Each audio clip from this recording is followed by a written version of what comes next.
مشاهدينا مرحبا بكم مجددا، عودة إلى بلاطو برنامج كوتشينج داي. كنا نتحدث عن المنتخب الوطني الذي تنتظره مواجهة في غاية الأهمية أمام منتخب طوغو، و3 نقاط تكفيه لضمان التأهل إلى كان 2019. تحدثنا عن اللاعب بالليلي وعن خيارات المدرب. لدينا تصريحات اللاعبين بالموازاة مع الحصة التدريبية. الريفيرونس باش نزيدو نروحو نخسرو هو باسكو عندنا جروب مليح، عندنا لي جوار ملاح، عندنا اونطرينور مليح، عندنا كلش. على بالنا لي كونديسيون راح يكونوا في طوغو، على بالنا مليح نلعبوا في طارطون. ان شاء الله نبريباري مليح مع الكوتش ونكونوا على اوتور تما. واش نقول لك، ما لازمش نبقاو نهضروا على لي كونديسيون، على بالنا نعرفوا كامل لي كونديسيون. جيست ان ماتش يجوز، لازم نكونوا على اوتور. ان شاء الله اللي يلعب يعاون واللي ما يلعبش يعاون، وما من نتوما كاعلام تعاونوا، كل جوستي لي سيبورتور يعاونوا، والشعب كامل يعاون بور ان شاء الله. اوبجيكتيف هي اللي كامل نتمناوها نكاليفيو ان شاء الله. اوبجيكتيف تاعي نادي الشامبيونز ليغ، نرجع للمنتخب الوطني. الحمد لله ربي يوفقني وهذا كل شيء بربي. ان شاء الله نمد اضافه ان شاء الله، لما لا ان شاء الله نجيبوا كاليفيكاسيون من نجيبوا الفوز ان شاء الله. وي راني مواجد 100%، واي وقت ان شاء الله اللي لعبني راني واجد، ان شاء الله نمد اضافه، ولما لا ان شاء الله نجيبوا فوز من طوق. إذا استمعنا لتصريحات اللاعبين، والمباراة ستجرى على أرضية ميدان مشوشبة اصطناعيا. ما رأيك ناصر؟ هل بإمكان هذا العامل التأثير على مردود اللاعبين؟ موالفين في كما يقول لك في لو غازون، ولو مير فوتبول سو جو في الغازون. دونك اليوم الطارطون tu t'adaptes، كاين الاخر tu t'adaptes. على بالك باللي لو بالون يفا بلو فيت، سورتو لا متمخ تيران ça va être encore plus difficile pour l'akhor, mais c'est les deux équipes, les deux nations. tu affrontes un match sérieux. وكاع كاين لي جوار، لا بلوبار دي جوار وقيلا نصهم كاع لعبوا في البطوله تاعنا في الطارطون، يعرفوا هاد لي زابيتود هادو، ولهذا اللي نظن ما يكونش تاثير كثير. حتى التحضير، سمح لي سفيان، حتى التحضير بالنسبه للمباراه هذه تحضرت في يعني كاين هناك ملعبين، كاين سيدي موسى بيان سور، هناك ملعبين مشوشبين اصطناعيا بالمركز التقني بسيدي موسى. والنخب الوطني جاب من الماضي في الندوه الصحفيه فتح النار مجددا على البطوله المحليه، ووصفها بالضعيفه مجددا، وقال انه كيف تصفون بطوله يضرب فيها اللاعبون بالسكين. يعني تفاجأ من ما حدث في إحدى المباريات. لدينا صور الندوة الصحفية. ما رأيك كوتش سعيد حمود؟ هنا نقدروا نقسموا على اثنين الرأي تاعو. على كل حال إذا نتكلموا على الشيء اللي يقول فيه حقيقة، هنا تكلمنا في الأول العنف هذا ماهوش مشكل تاع المردود تاع اللاعبين. أما المردود تاع اللاعبين على كل حال نقول لك ماش ندافع على اللاعب المحلي، ولكن كاين مباريات شفناها، مباريات في القمة، مباريات ما يخفالكش. لازم نتكلموا على وكان نعاودوا نفتحوا قوس باش تكون مباريات قوية في كل مرة. تفضل قال لك الآن الناصر نلعبوهم اثنين لاعبين الله يباركهم امامنا، باش تلعب تكون المردود يرتفع من مباراه لازم كل مره تلعب في الغازون ناتورال. انت اليوم تلعب في مديه، ومن بعد تلعب في طارطون، بعد تعاود تلعب لي كونديسيون ما يكونوش متوفره من كل جهه. هذا الشيء هذا ثاني ياثر على المردود التقني، ولكن حاجه نمشي معاه حقيقه. المشكل تاع اللاعب الجزائري ماهوش محترف ذهنيا، يدير ماتش مليح، يرفد كات بورطابل، شعره يطلعوها هكذايا. هذا مشكله والله، غير مشكل. يعني انا عايشين معاهم ما يديش الخير في عمره، ويبدا يشوف الماكله بالك ما ياكلش سباغيتي، ما ياكلش هذه. فهمت؟ هاو المشكل تاع اللاعب كيفاش راح يبروغريسي. علاش كاين حوايج بزاف نقدروا نديروا حصه واحده اخرى باش نتكلموا على المشكل هذا. يعني نحن القائمه ما فيهاش عده لاعبين محليين باستثناء يعني ثنائي اتحاد العاصمه ولا حتى الحارس زغبه. نعم. شيتا خاصه في مزيان. نعم. هل تظن ان راح يعتمد عليه؟ احتمال كبير انه يكون شوف لاعبين اثنين هذوما، لاعبين اثنين انا شفت لعبوا ضد عليا ونعرفهم. شيتا لاعب راهو يتاقلم نتعلم من المباراه في وسط الميدان. سي ميليو ريكوبيراتور. انا نشوفه كما كان قاسي سعيد محمد في المنتخب الوطني. انا رايي هذا على كل حال. لاعب مزيان عنده امكانيات، هو لاعب اصلا ممدي على كل حال. اللاعب هذا راح يروح بعيد، عنده امكانيات عاليه، مهاجم حقيقي كما قال لك ناصر في الاول. كاين المهاجم اللي يروح ليبيت وكاين اللي يروح يعاود يولي. هذا اللاعب اللي يروح ليبيت عنده امكانيات، ولكن لازم كل مره يقعد متواضع، يحوس، لانه لازم يلعب ضد نفسه، لازم كل مره يحوس. هذا هو اللي يوني هذه باش تكون شوف شيتا il a été freiné par une blessure. Parce qu'à un moment donné, bien avant. Et c'est ça, بصح ما رجع كان في موجة الجزائر. بيان سور. جرى عملية جراحية. وما رجعش طارق، ما رجعش 100%. ما رجع، ما زدناش شفناه. Alors que non, la blessure تعاود تولي. Parce que بالك il a pas su travailler encore plus باش تولي. اللي هذا اللي عطل إلى طاردي باش يعاود يلحق لهذا المستوى. ولا شفت أنت وتكلمنا عليها. ولا يلعب بلوس فير لافون تانيت لهذاك اللي خلات بالماضي يفكر باش يناديه. وبالماضي اشاد به كثيرا في الندوه الصحفيه، وقال انه هذا اللاعب عنده لو بروفيل يعني يلعب كسونتينال، عنده ميزه انه ما يضيعش الكرات. هذه ميزه اللي عنده، يعني كل مره يعني قليل وين تشوف شيتا ضيع كره بروب في اللعب تاعو بروب. ولكن كما قال ناصر في الاول كان يلعب لعب عرضي، يعني كل مره يحكم الكره، يمد المدافعين، عده مرات يرجع الكره لزيماموش. ولكن مع المدرب تيري فروجي تحسن المردود تاعو. انا نظن المباريات يعني الدوليه يعني مع الاتحاد الافريقيه اللي خلاته انه يشوف او يتغير لو ستيل تاعو، لو جو فير لافون دارها. يعني شفناه انه اصبحت عنده طريقه اخرى لما تكون عنده الكره يتقدم للامام. لدينا تصريح بالماضي فيما يخص اللاعب شيتا وامكانيه اقحامه كاساسي في اللقاء. Vous avez tout dit. Chita, Oussama, c'est un joueur, si on veut parler de lui par exemple, Benasser c'est un peu différent, il peut jouer là, il peut jouer plus en, je pense quand même qu'il est plus un relayeur, plus un numéro 8 qu'une vraie sentinelle, un peu comme il joue ces derniers temps à Empoli. Il y a des joueurs comme ça qui ont une position et rien d'autre, et même je dirais même dans quasiment il faut que le système soit fait entre Oussama par exemple, Chita. Voilà ce que je peux vous dire.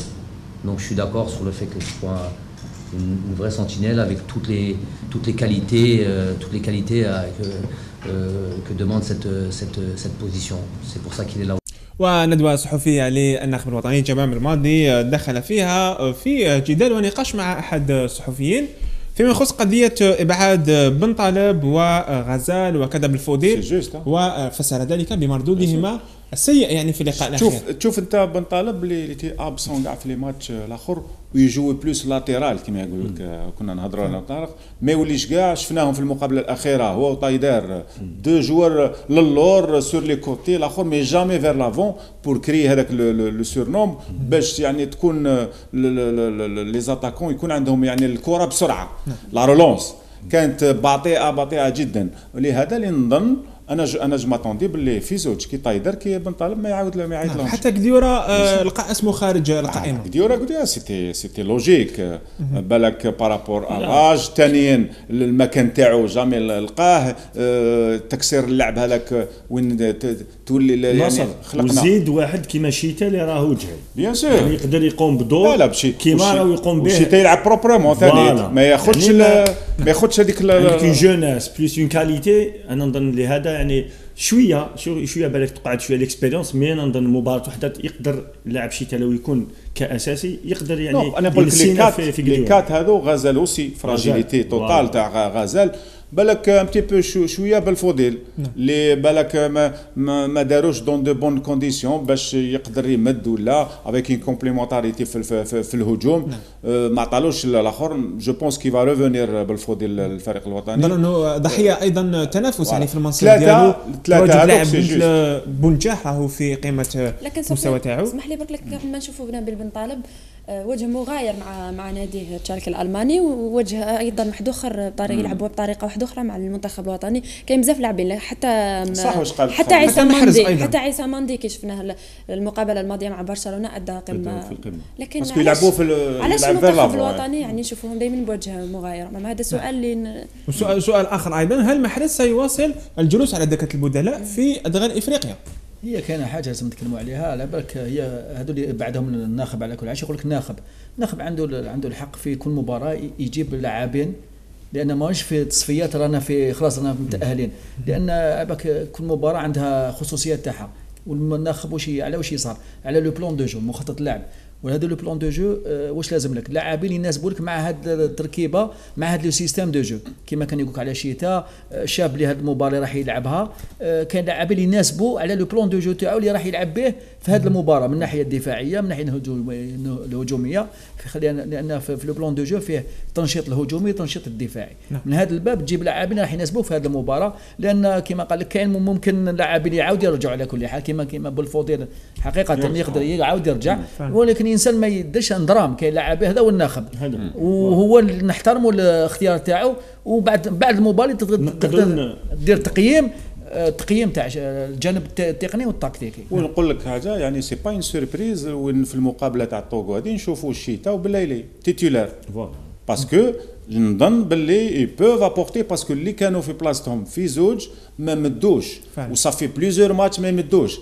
الور الماتش كيما هذا يعرفوا الكره الافريقيه، يعني انا جو بونس كو سرا اون ميور سوليسيون كو لي دو جوار هذو سوا تيتولار. وهذه واش كيما في نفس المجال اللي تخلق لك لا ديناميك تاع لو جروب هذه هي. لا في نفس الوقت سفيان ذكرتها في نفس الوقت سي ان ميساج يعني رساله لكل لاعبين، يعني اللاعب اللي ما يمتش، وهذا الشيء لحد الان راهو ايجابي بالنسبه للناخب الوطني. الآن لنسلط الضوء على لاعب بإمكانه أن يحظى بفرصة في مباراة الطوغو. يتعلق الأمر بأيوب عبد اللاوي لاعب سيون السويسري فرقة زير تي في.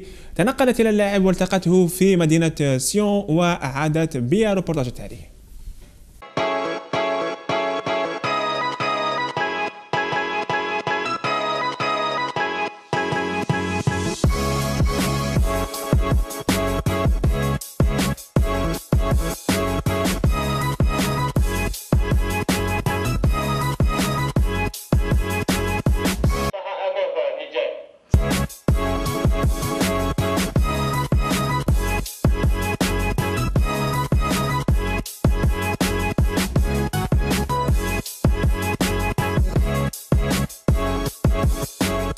لو 12 جوان جيت لهنا، لا دات هذيك ما نساهاش، تسمى صافي 4 موا هكاك. Ça va, alhamdoulilah. Bon, les débuts, c'est vrai, c'était difficile.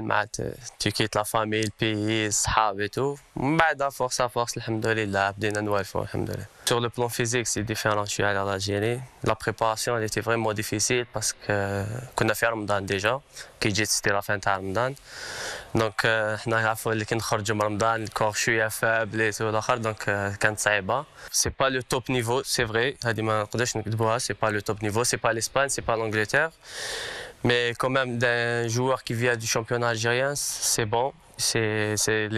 Si tu travailles bien, tu as les qualités, tu te fais montrer, tu peux atterrir dans un meilleur championnat. La différence entre le championnat تاعنا وهنا, c'est l'intensité. C'est que ما تحبش les 90 minutes تلعب, ماشي حنا طيح جوار تريح 5 minutes, خرج البالون تريح, les sifflets تاع الاربيت بزاف. هنا c'est plus dans l'intensité que c'est meilleur. L'objectif تاعي ما نكذبش عليك, je me mets pas de pression. مانيش نجي لهنا باش نقول لا نخدم نطرطق نروح للالمان ولا نروح. Non, je me mets pas de pression. جيت راك تعرف كي تجي ان افريكان شويه يشوفوا فيك شغل ماشي حقروك. Mais tu t'es pas la star ولا t'es pas زعما ما يستناوش منك حاجه كبيره باسكو بوغ الا نجحت الا درت ماتش زوج راك ديجا في الفايده.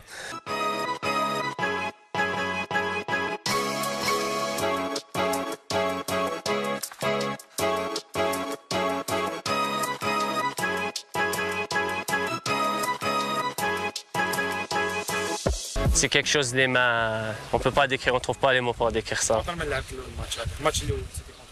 C'était ma première entrée, c'était contre le Nigeria. Khaltankour, juste 30 minutes début de première mi-temps, place Nsser. Donc, j'ai fait une bonne partie. Rabah Madja, l'entraîneur, c'est le premier sélectionneur qui m'a appelé en équipe nationale A.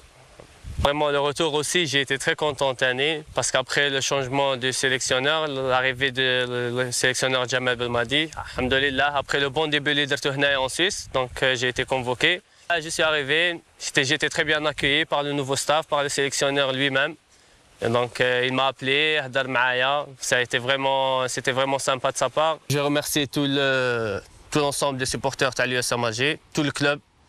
كما قلت لك من قبل من البريزيدون حتى الدرني البيتشو j'ai de très bons rapports معاه. L'USMA c'est ma deuxième famille et je les remercierai jamais autant. Donc voilà. Et puis merci à vous d'être là aussi. مرحبا بكم في أي وقت.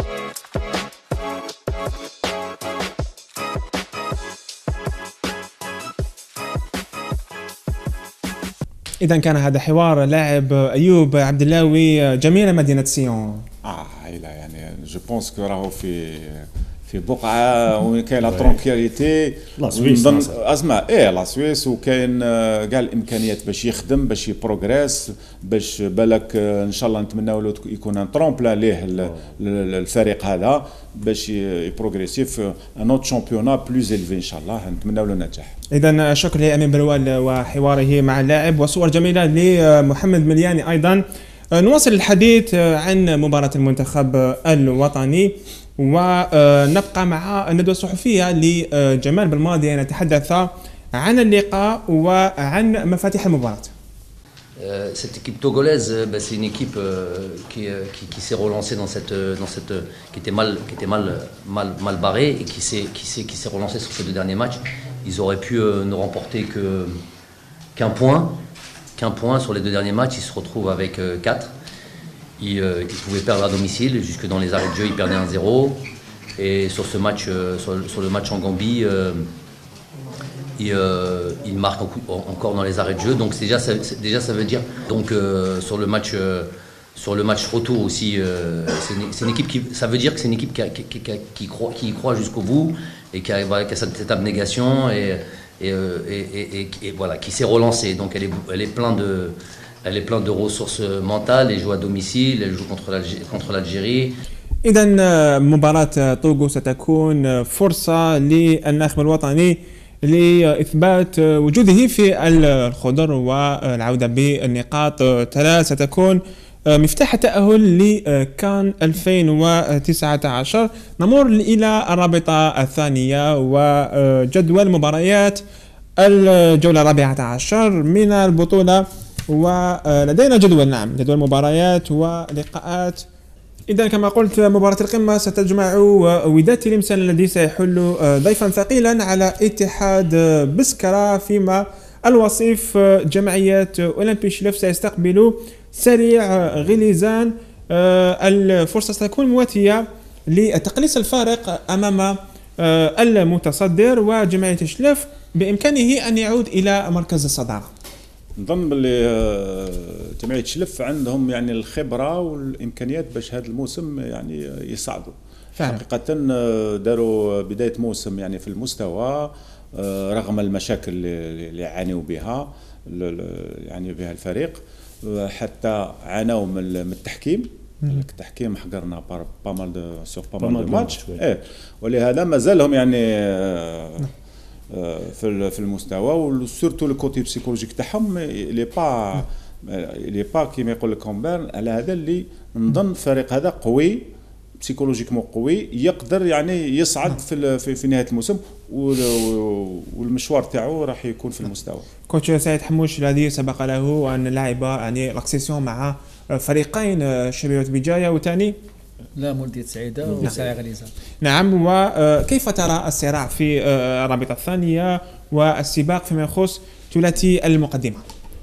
هنا نشوف نقول لك كما قال لك ناصر، جمعية شلف أنا تبعتها فريق منضبط وبدا من بدايه البطوله هو في هذه المرتبه الاولى الثانيه هنا عنده مؤهلات باش يقدر يكون ما بين 3 اللي يصعدوا على كل حال.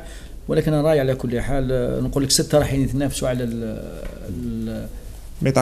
بطاقه الصعود 6 نوادي وهما اللي يقدروا يكونوا في اللي يلعبوا على الصعود. نجم مقرة ايضا هو المفاجاه متواجد في المركز الخامس في اول موسم له في الرابطه الثانيه ايضا. هذا انا راهو نقول لك انا نجم مقرة بالنسبه لي راه بونيس لان شفت لاعبين كان معنا في تونس في نفس الفندق، لاعبين شبان منضبطين عندهم رئيس واقف على الفريق ثاني كان معهم في كل طرابلس في تونس كان معهم تما فريق بريمير اكسبيريونس تاعو في القسم الوطني ثاني محترف. لما يطلع بهذاك عنده دوافع اللي راح تساعده باش يكون في مقدمه الترتيب. ولكن نقول لك حتى وما يصعدش ولكن نقول الفريق هذا بالنسبه ليه راه نقطه ايجابيه كي راهو ما بين 6 الاوائل. نعم صاحب المركز الثالث مولودية العلمة سيحل ضيفا على اتحاد البليده، ومولودية العلمة هي الاخرى بامكانها التنافس على مركز الصداره في هذه الجوله امام يعني مأموريه صعيبه بالنسبه للفريقين. مولودية العلمة اللي شفنا عده مباريات دير مباريات يعني بنتيجه واداء خارج الديار، عكس لما تلعب على ارضيه ميدانها. لما تلعب ارضيه ميدانها كل مره يعني تحقق سواء التعادل في الدقائق الاخيره او تتعادل او خسر حتى خسر مباراه واحده في العلمه. اتحاد البليده ما عندوش خيار اخر. انا نظن اليوم الجوله هذه او المباراه هذه بالنسبه لاتحاد البليده يعني الفرصه الاخيره. لو يزيد يضيع نقطتين حتى ويتعادل راح يضمن او يبقى في او ينزل عفوا. نختم بحوار المدرب منير زغدود خديجه. نعم والد رئيسي. نعم التقى اللاعب بملعب بن حداد بالقبه وعاد لنا بالحوار تاعي.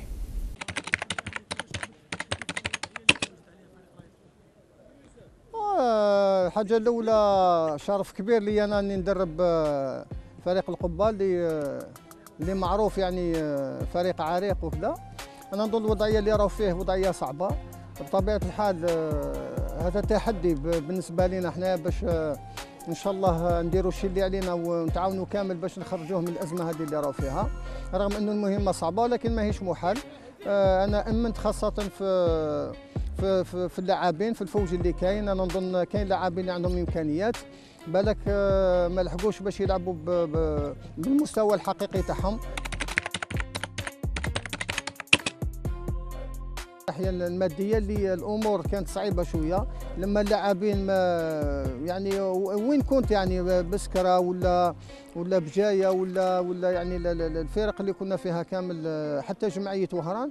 الازمه الكبيره هي ازمه ماليه اللي ما تخليش اللاعب يكون معنويات يعني عاليه ومرتفعه وما يكونش يعني مركز كما لازم الحال مع كره القدم. يعني الشيء اللي يخلي دائما يخليك دائما تتعطل وما تلحقش يعني الهدف تاعك. انا نظن هذه راهي في اغلبيه الانديه، ولكن انا من جهتي حاولت دائما باش نمد الشيء اللي عليا والحمد لله يعني ضميري مهني وراني متاكد باللي حاولت في كل مره نمد الشيء اللي عليا. واذا ما كتبتش وهذه هي احنا نكملوا نعملوا يعني نحاولوا دائما نحسنوا المستوى تاعنا ان شاء الله. الحمد لله. انا الحاجه الاولى يشرفني انه ناس القبه يعني رحبوا بيا وعجبهم الحال كي جيت نعمل في هذا الفريق هذا. انا نظن اليوم نطلبوا منهم ان شاء الله يوقفوا مع الفريق تاعهم خاصه في هذه الوضعيه الصعبه هذه. وانا ما عنديش شك بانه يعني المناصرين تاع رائد القبه رايحين يكونوا مور الفريق هذا. اذا مشاهدينا وصلنا الى ختام برنامج كوتشينج داي. الشكر موصول الى كل من ساهم في اعداده. الشكر للضيف المدرب سيد حموش، شكرا جزيلا. شكرا. ونذكر انه ما زالك يعني عقد يربطك مع فريق اولمبي المديه ورغم العروض التي وصلتك مازال سور لو مارشي سور لو مارشي وي مازال ما كيما يقول لك مازال ما فسخش العقد فقط. كانت اسئله من عند خديجه. تفضلي. لا السؤال اللي كنت نقول لك اسكو راح نشوفك قريبا في نادي اخر ان شاء الله. لما لا كان اتصال على كل حال مع فريق ان شاء الله يكون الخير ان شاء الله. ممكن اسبوع ممكن نخرج منها ممكن. احنا اللي يجي عندنا سيني وزيدي جا سيني يلا اللي يجوا هنا سيني يا اخويا نجيب لكم بطاقه بالناس. شكرا جزيلا كوتش سعيد حموش، نتمنى لك التوفيق في المشوار ديالك. شكرا ناصر بيش. شكرا سفيان. خديجه كانت في المستوى فعلا يعني شوف تتدخل تكتيكمون اللي تفوق سورتو البارح شكرا جزيلا طارق. شكرا لك شكرا لك سفيان. شكرا خديجه. شكرا.